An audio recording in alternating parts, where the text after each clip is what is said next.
आज हमारे पास chapter number 3 की बात करते हैं, pair of linear equation in two variable. ठीक है, तो pair of linear equation, pair मतलब हो गया जोड़ा, मतलब इस बार क्या कहते हैं जोड़े से बात की जाएगी, पेयर से बात की जाएगी। ठीक है, लीनियर इक्वेशन का मतलब क्या होता है? लीनियर इक्वेशन वो होती है जिसकी बात हमने चैप्टर नंबर 2 में भी करी थी। लीनियर इक्वेशन का मतलब होता है कि जिसकी पावर क्या होती है, 1 होती है।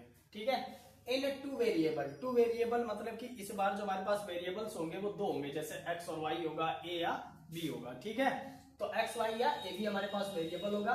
ठीक है, चैप्टर का नाम क्लियर है। पेयर मतलब जोड़े की बात करेगा। लीनियर इक्वेशन मतलब कि हमारे पास कोई भी इक्वेशन होगी उसमें पावर नहीं होगी, मतलब एक्स वाई के ऊपर कोई पावर नहीं होगी, उसकी पावर 1 होगी, इसीलिए इसका नाम क्या है, लीनियर इक्वेशन है। टू वेरिएबल मतलब इसके अंदर एक्स और वाई की बात करेगा या ए या बी की बात करेगा। ठीक है, तो इसका एक स्टैंडर्ड क्या कहते हैं कि स्टैंडर्ड इसका एक इक्वेशन है, वो देख लीजिए। a1x plus b1y plus c1 is equal to 0 and a2x plus b2y plus c2 is equal to 0। ये इसका एक स्टैंडर्ड फॉर्मूला है कि जो x के साथ रहेगा वो हमारा a1 रहेगा, जो b के साथ रहेगा, सॉरी जो y के साथ रहेगा वो हमारा b1 रहेगा, c हमारे पास कांस्टेंट रहेगा। ठीक है, इसका मतलब इसमें हमारे पास दो इक्वेशन रहेगी। ठीक है, और दो वेरिएबल के साथ मतलब x है और y है। ठीक है, और इसकी पावर कितनी है भाई, 1 है, तभी तो इसका नाम लीनियर इक्वेशन है। ठीक है, और जैसे हमारे पास मान लीजिए कोई भी एक इक्वेशन दिया हुआ है कि 3x plus 4y plus 5 is equal to 0 and 4x plus 9y minus 6 is equal to 0 दिया हो, मान लीजिए। तो इसके अंदर हमारे पास देखिए a1 हमको कैसे पता चलेगा, जो x के साथ है वो कौन है, a1 है, यानी a1 हमारे पास 3 हो गया। ठीक है, b1 हमारे पास कितना होगा भाई, b1 हमारे पास 4 हो जाएगा। देखिए y के साथ कौन है, 4 है। फिर c1 यानी कांस्टेंट क्या हो जाएगा हमारे पास, c1 हमारे पास हो जाएगा 5। ठीक है, तो ये पहली इक्वेशन के लिए हमारे पास a b c की वैल्यू आ गई। सेकंड इक्वेशन के लिए बात करें तो a2 हमारे पास कितना आएगा, 4 आएगा। x के साथ कौन है, a2 है। y के साथ कौन है, b2 है, यानी b2 हमारे पास कितना आ जाएगा, 9 आ जाएगा। c2 हमारे पास कितना आ जाएगा, माइनस का 6 आ जाएगा। क्लियर है यहाँ तक? ठीक है, तो ये हमारे पास क्या हो जा रहा है कि हमारे पास कोई भी दो ऐसी एक क्या कहते हैं लीनियर इक्वेशन गिवन रहेगी, उसके अंदर हमको क्या कहते हैं, पहली एक्सरसाइज के अंदर हमें a1 b1 c1 और a2 b2 c2 का हमको पता होना चाहिए। ठीक है, तो ये इतना पता होना चाहिए। इसके बाद इसकी एक टेबल है, उसके ऊपर अभी डिस्कस करेंगे, लेकिन उससे पहले इसकी बात करते हैं। एक होता है जो हमारे पास इस जो चैप्टर है, इस चैप्टर के अंदर जो हमारी बात होगी वो दो मेथड पे बात होगी, एक अलजेब्रिक मेथड, एक ग्राफिकली मेथड। ग्राफिकली मेथड हम लोग अच्छे से जानते हैं, क्लास 9 के अंदर पढ़ करके आए हुए हैं कि ग्राफिकली मेथड क्या होता है, जिसमें एक्स और वाई की वैल्यू अलग अलग पुट करके हम लोग ग्राफ प्लॉट करते हैं। ठीक है, और जो हमारे पास अलजेब्रिक मेथड है, अलजेब्रिक मेथड के अंदर हमारे पास दो है इसके टाइप, एक सब्स्टिट्यूशन मेथड होता है, एक एलिमिनेशन मेथड होता है। तो सब्स्टिट्यूशन और एलिमिनेशन मेथड हम लोग करके देखते हैं इसका एक एग्जांपल, जिससे हमको और अच्छे से क्लियर होगा कि भाई सब्स्टिट्यूशन मेथड क्या होता है, एलिमिनेशन मेथड क्या होता है। ठीक है, इसको नोट कर लीजिए आप लोग, फिर क्या कहते हैं अलजेब्रिक और ग्राफिकली मेथड की बात करते हैं। अब इसके अंदर देखिए हमारे पास एक इक्वेशन गिवन है, x plus Y is equal to 14 है, x minus Y is equal to 4 है। ठीक है, इसको हम लोग एक हमारे पास दो मेथड है ना अलजेब्रिक के अंदर, एक सब्स्टिट्यूशन मेथड और एक एलिमिनेशन मेथड है। इसी एक ही क्वेश्चन को या इसी इक्वेशन को हम सब्स्टिट्यूशन मेथड एलिमिनेशन मेथड से सॉल्व करके देखते हैं, दोनों का आंसर हमारे पास सेम आता है कि नहीं। ठीक है, तो अब देखिए इसको सबसे पहले हम लोग क्या करते हैं, सब्स्टिट्यूशन मेथड लगा दे रहा हूं मैं। ठीक है, सब्स्टिट्यूशन मेथड में क्या होगा, देखिए x plus Y is equal to 14 है and x minus Y is equal to 4 है। तो सब्स्टिट्यूशन मेथड का मतलब क्या होता है, किसी चीज का सब्स्टिट्यूट है ना, समझ रहे कि मतलब ये चीज नहीं है, चलो इसकी जगह किसी दूसरी चीज से काम चला लिया जाए। ठीक है, जैसे चाय बनानी है, चीनी नहीं है तो गुड़ से काम चला लिया जाए। ठीक है, तो उसका मतलब क्या होता है, सब्स्टिट्यूशन होता है। तो सब्स्टिट्यूशन मेथड से देखिए कैसे सॉल्व होगा। ये हमारे पास x प्लस वाई एक इक्वेशन है 14, इसमें से हमको क्या करना है, x की वैल्यू निकाल लेनी, चाहे x की निकालिए चाहे y की निकाल लीजिए। ठीक है, तो x की वैल्यू मैंने फाइंड की इसमें से, तो 14 माइनस वाई, ये इक्वेशन बनी हमारे पास x की वैल्यू के लिए कि हमने x को नहीं रखा, y को कहां भेज दिया, उधर भेज दिया, तो 14 माइनस वाई हो गया। आपकी मर्जी, चाहे आप x को इधर रखो चाहे y को इधर रखो, मैं हमेशा x को रखता हूं। ठीक है, तो x इज इक्वल टू क्या हो जाएगा, 14 माइनस वाई। अब इसके अंदर सेकंड इक्वेशन हमारे पास क्या थी, x minus Y is equal to 4, यही थी हमारे पास सेकंड इक्वेशन। इस सेकंड इक्वेशन के अंदर क्या करना है, इस x की वैल्यू को उठा करके पुट कर देनी है, बस इतना सा काम है। सब्स्टिट्यूशन मेथड का मतलब समझ में आ गया कि हमने इसमें से x निकाला और x की वैल्यू को क्या करेंगे, सेकंड इक्वेशन के अंदर पुट कर देंगे। अब जैसे अब देखिए मैं सेकंड इक्वेशन के अंदर पुट करूंगा तो x की वैल्यू कितनी है, देखिए 14 माइनस वाई, तो मैं इस x की जगह लिख दूंगा 14 माइनस वाई। फिर हमारी इक्वेशन में माइनस वाई लिखा है, माइनस वाई लिख दिया, इक्वल टू 4 लिखा है, 4 लिख दिया। अब देखिए माइनस का वाई क्या हो जाएगा भाई, माइनस का 2y हो जाएगा इज इक्वल टू 4 हो जाएगा। ठीक है, तो 14 माइनस 2y इक्वल टू 4 हो गया। माइनस का 2y यही रहेगा, ठीक है, 4 माइनस 14 हो जाएगा। ठीक है, तो अब माइनस का 2y इक्वल टू 4 माइनस 14 है, तो माइनस का 2y रहेगा, 14 में से 4 जाएगा, हमारे पास कितना आ जाएगा, माइनस का 10 आ जाएगा। y के आगे पीछे जो भी कहाँ जाएगा, नीचे जाएगा, क्योंकि यहाँ मल्टीप्लाई में तो किस में चला जाएगा, डिवाइड में चला जाएगा। तो y इक्वल टू आ जाएगा माइनस का 10 अपॉन माइनस का 2, यानी कि प्लस का 5 आ जाएगा, माइनस से माइनस कैंसिल हो जाएगा, और हमारे पास y की वैल्यू कितनी आ गई भाई, 5 आ गई।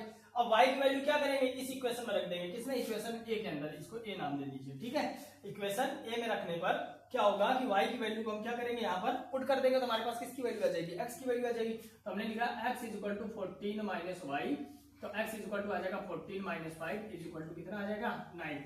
तो हमारे पास क्या कहते हैं, y की वैल्यू तो कितनी आ गई, 5 आ गई, और x की वैल्यू कितनी आ गई, 9 है। अब ये हमारी वैल्यू सही है कि गलत है, अगर इसको भी आप चेक करना चाहो तो यहाँ पे रख करके देख लीजिए। ये x लिखा है, x की जगह आपके पास कितनी वैल्यू आई है, 9 आया है, y की जगह कितना है, 5 है, यहाँ 9 लिख लीजिए, 5 लिख लीजिए, 9 प्लस 5 कितना होता है, 14 होता है। हमारी इक्वेशन क्या कहते हैं, करेक्ट है, x माइनस y है, तो x की वैल्यू 9 है, माइनस 5 है, तो 9 माइनस 5 करने पर क्या आ रहा है, 4 आ रहा है। ठीक है, तो ये हमारा कौन सा मेथड है, क्या कहते हैं, सब्स्टिट्यूशन मेथड। अभी एक इक्वेशन को और करते हैं सब्स्टिट्यूशन मेथड से, ठीक है, फिर उसके बाद एलिमिनेशन मेथड की बात करते हैं। आप लोग नोट कर लीजिए इसको। अब देखिए सब्स्टिट्यूशन मेथड से एक और इक्वेशन में ले आया हूं, ठीक है, क्वेश्चन है, इस क्वेश्चन को हम लोग सब्स्टिट्यूशन मेथड से फिर से करके देखते हैं। इसमें भी देखिए दो इक्वेशन हमारे पास, एक इक्वेशन हमारे पास क्या, x plus Y is equal to 5 है, सेकंड इक्वेशन हमारे पास 2x minus 3y is equal to 4 है। ठीक है, तो x plus Y is equal to 5 है, तो x को हमने क्या किया, इस साइड रखा, y को क्या कर दिया, उस साइड भेज दिया। ठीक है, तो 5 माइनस y हो जाएगा, प्लस का y जाकर के उधर। मैंने क्या बोला आपसे कि भाई आपको x को हमेशा अपने पास इधर रखना है, y को हमेशा उधर भेजना है। ठीक है, तो आपके हमेशा कैलकुलेशन इजी रहेगी। अब देखिए, अब हमारे पास इक्वेशन क्या है, 2x minus 3y equal to 4 है। इसी 2x minus 3y equal to 4 के अंदर क्या करेंगे, इस x की वैल्यू को उठा कर पुट कर देंगे। ठीक है, इस इक्वेशन को लिख दे रहा हूं मैं, 2x minus 3y is equal to 4 है, तो 2 इंटू x की जगह क्या है हमारे पास, 5 minus Y minus 3y is equal to 4 हो गया। अब 2 5 क्या हो जाएगा 10, और 2y minus 3y is equal to 4 हो गया। अब देखिए माइनस का 2y माइनस का 3y कितना हो जाएगा, माइनस का 5y, तो हमने लिख दिया 10 minus 5y is equal to 4। अब देखिए माइनस के 5y को उठाकर उधर भेज दे रहे हैं, तो क्या हो जाएगा, प्लस का 5y हो जाएगा, और 10 इधर आई है, प्लस का 4 आकर के इधर आ जाएगा, तो क्या हो जाएगा, माइनस का हो जाएगा। ठीक है, 10 में से 4 किया तो हमारे पास कितना आ गया, 6 आ गया, और ये 5y आ गया, यानी y की वैल्यू हमारे पास कितनी आ गई, 6/5 आ गई। अब y की वैल्यू जो हमारे पास 6/5 आई है, इस y की वैल्यू को क्या करेंगे, उठा करके x में रख देंगे। ठीक है, x में जैसे इसको पुट करेंगे तो हमारे पास y की वैल्यू आ जाएगी। तो हमारे पास इसकी मेन इक्वेशन क्या थी, ये थी, जिसको इक्वेशन ए बोले थे हम, है ना। x is equal to 5 minus Y है, तो हमने लिख दिया x is equal to 5 minus Y, और y की वैल्यू कितनी आई हमारे पास, 5 माइनस 6/5। एलसीएम आ जाएगा 25 माइनस 6 आ जाएगा, और 25 में से 6 जाएगा कितना आ जाएगा, 19/5। ठीक है, तो ये हमारे पास क्या कहते हैं, y की वैल्यू आ गई 6/5 और x की वैल्यू आ गई 19/5। क्लियर होगा, सब्स्टिट्यूशन मेथड आप लोग जाएंगे, बाकी हम अभी आगे क्वेश्चंस करेंगे तो उसके अंदर आपको और क्लियर हो जाएगा। ये तो आपकी बेसिक इंट्रो क्लास है, उसके अंदर मैंने आपको एलिमिनेशन और सब्स्टिट्यूशन के कुछ क्वेश्चन करवा रहा हूँ बस। ठीक है, नोट कर लीजिए। अब देखिए इस क्वेश्चन को हम लोग क्या कहते हैं, एलिमिनेशन मेथड से करके देखते हैं। अभी हमने सब्स्टिट्यूशन मेथड से करके देखा था, अब एलिमिनेशन मेथड से देखते हैं।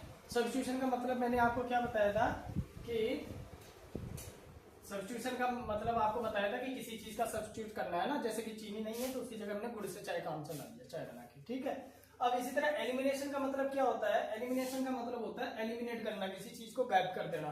ठीक है, डांस इंडिया डांस वगैरह देखते हो, कहते हैं ना ये पार्टिसिपेंट क्या कहते हैं, यहाँ से एलिमिनेट हो गया। ठीक है, तो एलिमिनेट का मतलब क्या होता है, वहां से गायब हो जाना, वहां से उसको हटा देना। तो अब क्या कहते हैं कि अब हमारे पास देखिए क्वेश्चन हमारे पास है x plus Y is equal to 14 है, x minus Y is equal to 4 है। इसमें क्या है, बहुत सिंपल मेथड है। अगर हमसे क्वेश्चन में नहीं कहता है कि कौन सा मेथड लगाना है, तो आप हमेशा इस मेथड को प्रीफर करिएगा, ये बहुत आसान मेथड है।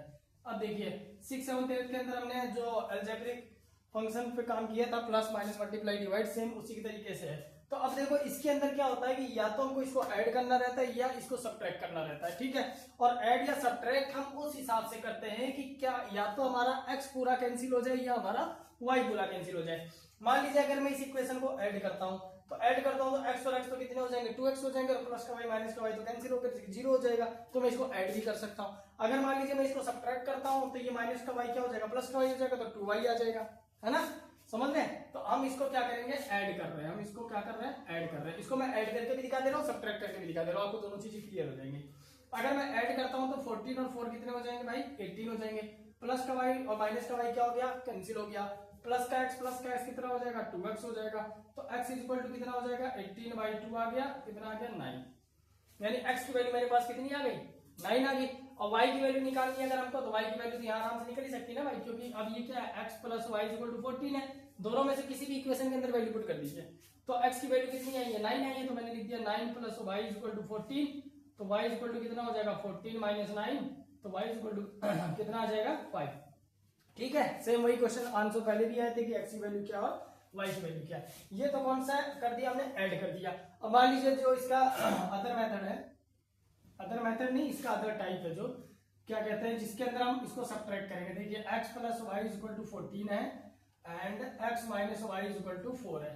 ठीक है, ये जाने रहिएगा कि ये क्वेश्चन यही कंप्लीट हो चुका है। ये तो मैं आपको दूसरा तरीका बता रहा हूँ, यहाँ पर अगर हम सब्ट्रैक्ट करते हैं तो क्या होगा। ठीक है, अब मान लीजिए हम इसको क्या कर रहे हैं, सब्ट्रैक्ट कर रहे हैं। सब्ट्रैक्ट करने के लिए आपको पता है नीचे के साइन चेंज हो जाते हैं, यानी ये प्लस का x है, काय का हो गया माइनस का, ये माइनस का y है तो काय का हो गया प्लस का y हो गया, ये प्लस का 4 है तब काय का हो गया माइनस का 4 हो गया। तो 14 में से 4 गया तो कितना आ गया 10, प्लस का y, और अब ये काय का है प्लस का y है तो कितना हो जाएगा 2y, और ये प्लस का x माइनस का x क्या हो जाएगा, कैंसिल हो जाएगा। और y इक्वल टू कितना आ जाएगा 10/2, कितना आ गया, सॉरी 10/2, तो कितना आ गया, y की वैल्यू 5 आई। देखो इसमें y की वैल्यू कितनी आएगी, 5 आएगी। ठीक है, अब x की वैल्यू निकालनी है हमको, तो x plus Y is equal to 14 लिख दिया। x की वैल्यू क्या कहते हैं, ये y की वैल्यू पुट कर दीजिए इसमें, ये हो जाएगा x plus 5 is equal to 14, तो x इज इक्वल टू क्या हो जाएगा 14 माइनस 5, तो x इज इक्वल टू क्या हो जाएगा 9। ये हमारा कौन सा मेथड हो गया, क्या कहते हैं, एलिमिनेशन मेथड। अब इसके अंदर मान लीजिए कभी कभार क्या होता है, कभी कभार क्या, ज्यादातर केस में यही होता है, ऐसी सिंपल इक्वेशन आपको बहुत कम देखने को मिलेगी। इसमें क्या होता है, जैसे यहाँ पर 2x कर दिया और यहाँ पर बाकी सब कुछ सेम है, तो अब क्या कहते हैं, यहाँ पर 2x कर दे, यहाँ पर 2y कर दे मान लीजिए, तो अब क्या होगा, अब ये यार यहाँ दिक्कत होगी कि यार नीचे तो xy है, तो अब 2x में से अगर x माइनस करोगे तो x आ जाएगा, 2y में से y माइनस करोगे तो y आ जाएगा, जोड़ेंगे तो 3 आ जाएगा। तो अब क्या किया जाएगा, तो ऊपर जैसे 2 से मल्टीप्लाई, तो हम नीचे भी क्या कर देंगे 2 से मल्टीप्लाई कर देंगे, ताकि वो इक्वेशन कैंसिल हो जाए। बाकी अभी हम आगे क्वेश्चन करेंगे तो उसके अंदर आपको और अच्छे से समझ में आएगा। चलिए अब हम इसकी जो a1/a2 b1/b2 c1/c2 वाली जो टेबल है, अब उसकी बात कर लेते हैं। ठीक है, ओके, नोट कर लीजिए। अब देखिए हमारे एक्सरसाइज 3.1 के अंदर क्या कहते हैं कि टेबल काम में आएगी, और कोई भी दो इक्वेशन हमारे पास गिवन है तो हमारा उसका सॉल्यूशन है कि नहीं है, उन सब चीजों के लिए टेबल काम में आएगी। ठीक है, तो इस टेबल का क्या मतलब है, पहले उसको समझ लेते हैं थोड़ा सा, कि अगर a1/a2 is not equal to b1/b2, कि अगर ये दोनों चीजें आपस में इक्वल नहीं है, तो जो हमारी लाइन बनेगी ग्राफ की, वो बनेगी इंटरसेक्टिंग लाइन। कैसी लाइन बनेगी, ग्राफ की हमारी इंटरसेक्टिंग लाइन बनेगी, और उसका एक सॉल्यूशन होगा, मतलब यूनिक सॉल्यूशन होगा, मतलब x और y की आपकी वैल्यू आएगी। और क्या कहते हैं कि अगर आपसे क्वेश्चन में पूछता है कि भैया जैसे आपको कोई दो इक्वेशन दे देगा, उसमें बोलेगा बताइए कि क्या ये इंटरसेक्टिंग लाइन है, क्या इसका यूनिक सॉल्यूशन है कि नहीं है, क्या ये कंसिस्टेंट है या नहीं है। तो हमको क्या कहते हैं, इस एक कंडीशन के लिए तीनों चीजें हमको पता होनी चाहिए, कि ये एक कंडीशन के लिए अगर इंटरसेक्टिंग लाइन के लिए पूछता है तब भी यही कंडीशन है, वन सॉल्यूशन यूनिक सॉल्यूशन के लिए पूछता है तब भी यही कंडीशन है, और कंसिस्टेंट पेयर ऑफ इक्वेशन की बात करता है तब भी हमारे पास यही कंडीशन है। क्लियर है। सेकंड पॉइंट की बात करते हैं कि अगर ये तीनों बराबर होते हैं, मतलब a1/a2 is equal to b1/b2 is equal to c1/c2 अगर होते हैं, तो क्या होता है, कोइंसिडेंट लाइन होती है। ठीक है, ठीक है, कोइंसिडेंट लाइन क्या होती है, कोइंसिडेंट लाइन होती है मतलब कि एक ही लाइन पर जैसे 3 पहले पॉइंट बनेंगे फिर 3 अगले पॉइंट बनेंगे, यहाँ नीचे बना के नहीं कहता हूँ आपको। इनफाइनाइटली इसके क्या होता है, मेनी सॉल्यूशन होता है, मतलब एक्स और वाई की क्या कहते हैं, हर पॉइंट पर क्या कहते हैं, एक्स और वाई की वैल्यू अलग होती है। और इसका भी क्या होता है, कंसिस्टेंट होता है। अगर वो पूछता है कि कंसिस्टेंट है या इनकंसिस्टेंट है, तो आपका ये क्या रहेगा, कंसिस्टेंट रहेगा। ठीक है, अगर वो क्या कहता है, कोइंसिडेंट लाइन रहेगी। और a1/a2 is equal to b1/b2 है, और is not equal to c1/c2। अब देखिए पहले क्या था, ये दोनों इक्वल नहीं थे, फिर क्या था कि तीनों इक्वल थे, अब क्या हो रहा है कि दो तो इक्वल रहेंगे लेकिन c1 और c2 इक्वल नहीं रहेगा। तो उस कंडीशन में क्या होगा कि भैया हमारा जो ग्राफ बनेगा वो पैरेलल लाइन बनेगा, और इसका जो अलजेब्रिक एक्सप्रेशन का जो सॉल्यूशन होगा वो क्या होगा, नो सॉल्यूशन। इसमें एक्स और वाई क्या कहते हैं, वैल्यू नहीं आएगी। और इसका जो पेयर ऑफ इक्वेशन होगा वो क्या होगा, इनकंसिस्टेंट होगा। मतलब इनकंसिस्टेंट सिर्फ एक ही कंडीशन पर होता है, जब हमारे पास क्या कहते हैं ग्राफ पैरेलल लाइन का हो, तो उसका कोई सॉल्यूशन नहीं होगा, और वो क्या होगा, इनकंसिस्टेंट होगा।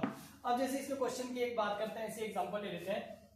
हमारे पास इक्वेशन है 3x + 4y + 5 is equal to 0 है, और क्या कहते हैं कि मान लीजिए यहाँ दिया है 6x + 8y + 3 is equal to 0। अब देखिए हमको ये तो पता है ना कि ये A1 है, ये B1 है, ये C1 है, ये A2 है, ये B2 है और ये C2 है। ठीक है, तो हमने एक कंडीशन लिख दी कि A1/A2 इक्वल है या नहीं है, इसको देखते हैं। B1/B2 C1/C2 ये कंडीशन रहेगी इसमें। तो A1/A2 क्या हमारे पास 3/6 है, 3/6 लिख दिया। फिर क्या है 4/8 है, 4/8 कर दिया। फिर हमारे पास क्या 5/3 है। अब ध्यान से देखिए 3 1 3 3 2 6, ये आ गया 1/2, ये 4 1 4 4 2 8, यानी 1/2 इज इक्वल टू 5/3। तो क्या ये दोनों तो इक्वल नहीं है ना, इक्वल क्या आया, ठीक है, जैसे आपको नहीं दिख रहा हो तो देखिए 1/2 आया, 1/2 आया और 5/3 आया, तीन चीजें आई। ठीक है, तो A1/A2 is equal to B1/B2 तो है, यानी ये और ये तो क्या है इसमें इक्वल है कि 1/2 है 1/2 है, लेकिन C1/C2 इक्वल नहीं है, तो ये क्या आ जाएगा नॉट इक्वल। ठीक है, यानी C1/C2 की तो कौन सी कंडीशन होगी हमारी इन सब में कि A1/A2 is equal to B1/B2 है, but C1/C2 is not equal, ये इक्वल नहीं है। तो ये हमारे पास क्या हो जाएगा, अगर हम ग्राफिकली सोल्व कर रहे हैं तो भाई हमारे पास क्या आता है पैरेलल लाइन आएगी, लेकिन इसका सॉल्यूशन नहीं होगा। और अगर कंसिस्टेंट और इनकंसिस्टेंट की बात करेगा तो इनकंसिस्टेंट होगा। ठीक है, अभी जो बार बार नाम आ रहा है इंटरसेक्टिंग, कोइंसिडेंट और पैरेलल लाइन क्या होती है। देखिए इंटरसेक्टिंग का ग्राफ कुछ इस तरीके से बनता है, मतलब कोई भी ग्राफ होगा उस पर क्या होगा, वो क्रॉस करेगा, इंटरसेक्ट करेगा एक दूसरे को, उसको हम क्या बोलते हैं, इंटरसेक्टिंग लाइन बोलते हैं। पैरेलल लाइन क्या होती है कि किसी भी ग्राफ के अंदर दो लाइनें ऐसे पैरेलल जा रही होंगी तो उसको हम क्या बोलेंगे, पैरेलल लाइन बोलेंगे। और क्या कहते हैं आपका जो एक बच गया कोइंसिडेंट लाइन क्या होगी, कोइंसिडेंट लाइन कुछ इस तरीके से होगी, मतलब एक ये ग्राफ बना हुआ है, एक लाइन यहाँ पर पहले 3 पॉइंट यहाँ आगे ग्राफ के, फिर इसी पर ही क्या कहते हैं दूसरे 3 पॉइंट और आगे चल रहे हैं। ठीक है, तो इसी लाइन पर सेम लाइन रहेगी। ठीक है, इसको लीनियर भी बोलते हैं। ठीक है, लीनियर लाइन है ये, तो इसी को हम क्या बोलते हैं, कोइंसिडेंट लाइन है। तीनों लाइन क्लियर हो गई। इंटरसेक्टिंग क्या है, ये वाली है, पैरेलल क्या है, ये वाली है, कोइंसिडेंट क्या है, ये वाली है। ठीक है, एक एग्जांपल से आपको मैंने कंडीशन बताई है। 3.1 के अंदर क्वेश्चन नंबर भर के पढ़े हुए हैं, दूसरा तीसरा चौथा क्वेश्चन जो इसी टाइप से होगा, बाकी आप लोग समझ जाएंगे। ठीक है, ठीक है, इसको नोट कर लीजिए। अब बात करते हैं कि आपका ग्राफिकली मेथड रह गया है ना, तो अब एक इक्वेशन लेकर के उससे पूरा ग्राफ बना करके सॉल्व करते हैं। जिनको आता है अच्छी बात है 3.1 करें डायरेक्ट, और नहीं आता है तो एक बार ग्राफ का बेसिक सा छोटा सा क्वेश्चन उसको देख लीजिए, नोट कर लीजिए। अब देखिए ग्राफिकल मेथड हमारा बेसिक क्लास के अंदर रह गया था, ऑलमोस्ट हमने सारी चीजें कवर कर ली हैं अच्छे से। ठीक है, तो x + 3y = 6 है, 2x - 3y = 12 है, ये आपके एनसीईआरटी का एक एग्जांपल है, इसकी बात करते हैं। तो देखिए x + 3y = 6 है ना, पहले हम पहली इक्वेशन को ले रहे हैं, फर्स्ट इक्वेशन को, x + 3y = 6। इसमें ग्राफिकली मेथड जो होता है आपने पहले भी सीख रखा होगा कि इसमें क्या करते हैं, x या y को इधर रखते हैं, बाकी सबको उधर भेजते हैं, फिर y की जगह 0 1 2 3 या एज पॉसिबल जो भी वैल्यूज होती है उसको पुट करके उसमें देखते हैं हम लोग। अब देखिए ध्यान से, मैंने आपसे क्या कहा कि मैं x को हमेशा यहाँ रखता हूँ, बाकी को उधर भेजता हूँ। ठीक है, आप लोग भी यही करिए, बाकी आपकी मर्जी। तो 6 - 3y ये इक्वेशन बन गई हमारे पास। ठीक है, अब इसी इक्वेशन की हमने क्या कर दी, एक टेबल बना दी। ठीक है, x और y। देखिए दो वैल्यू निकालना बहुत सफिशिएंट होता है, बट अगर आप 3 वैल्यू तक निकालते हैं तो आपको क्या कहते हैं, कभी भी कोई दिक्कत नहीं होगी। मैं अभी आपको 2 वैल्यू निकाल करके दिखा रहा हूँ। ठीक है, एक आध क्वेश्चन आपको 3 वैल्यू से दिखा दूंगा। अब देखिए x + 3y, तो x = क्या आ गया हमारे पास, 6 - 3y। ठीक है, अब मैं मान लीजिए यहाँ पर y = 0 लेता हूँ, y की जगह मैंने क्या लिया, 0 लिया। x = क्या आ जाएगा सर, 6 - 3 × 0, तो 6 - 0 = कितना आ गया, 6। मैंने y कितना लिया, 0, तो मेरे पास x की वैल्यू क्या आ गई, 6 आ गई। ठीक है, अब मैंने y की जगह क्या ले लिया, 1 ले लिया, y की जगह मैंने 1 लिया, तो टेक y = 1, then x = 6 - 3 × 1, 6 - 3 = 3, यानी मैंने y = जब 1 लिया तो मेरे पास x की वैल्यू कितनी आ गई, 3 आ गई। ये मेरी पहली इक्वेशन सॉल्व हो गई, पहली इक्वेशन की पहली टेबल आ गई। ठीक है, पहली इक्वेशन की फर्स्ट टेबल, इसकी इक्वेशन लिख दे रहा हूं मैं, x + 3y = 6 की ये हमारे पास क्या है, टेबल है। इसको मैंने नाम दे दिया a, इसको नाम दे दिया मैंने b, कुछ भी दे सकते हैं। ठीक है, अब सेकंड इक्वेशन उठाते हैं हम लोग।